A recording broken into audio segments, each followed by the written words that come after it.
Sonia Lazarev. Ce nom Lazarev, ça dit quelque chose. Lazarev, qu'est-ce que c'est? Les Lazarev, oui. On les connaît en France, ça dit quelque chose, oui, mais oui, ils sont connus depuis des millénaires et des millénaires, c'est-à-dire ils sont illustrés dans la religion.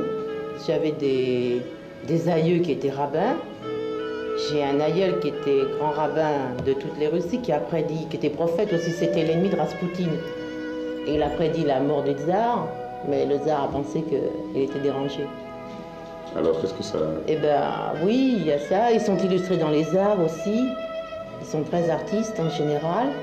Et puis dans le journalisme, comme vous le savez certainement, ils sont illustrés aussi dans... Il y avait beaucoup en Russie, des mines d'or, de diamants, d'émeraudes. Mon arrière-grand-père était directeur des mines d'émeraudes d'Ekaterinbourg. Ça veut dire que vous êtes riche? Ça veut dire que j'appartiens à une famille qui a des racines dans l'argent. Et c'est d'ailleurs ça qui me fait souvent sourire, parce que les personnes bien intentionnées pensent toujours que les voyants n'ont pas de racines. Et les voyants, c'est comme les autres. Ils ont eu des chances matérielles ou pas, des lettres de noblesse ou pas. Sonia Lazarev, vous êtes née quand? Je suis née à Paris en 1944, au lendemain de la guerre. Et vous êtes née voyante? Vous savez, Eugène Cacou, il faut que vous sachiez ça.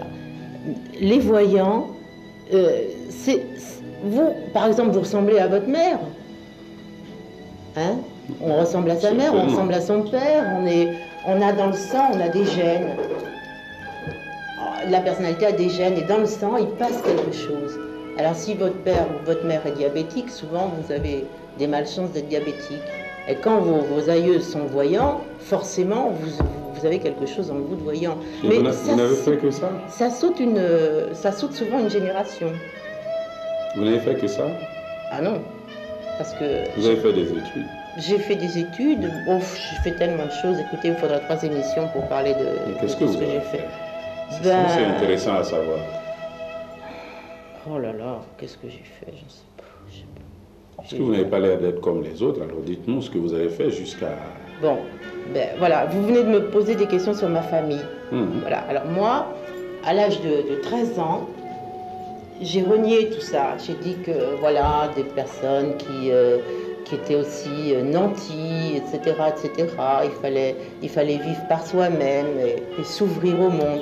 Et j'avais une famille adorable, très, très, je sais pas, enfin bien, vraiment bien. Mais comme j'avais 13 ans, j'étais tête brûlée et j'avais déjà l'appel de l'aventure et de l'inconnu. Et je suis partie un soir, je suis partie comme ça. À l'âge de 13 ans? Ouais. Et je suis rentrée en usine.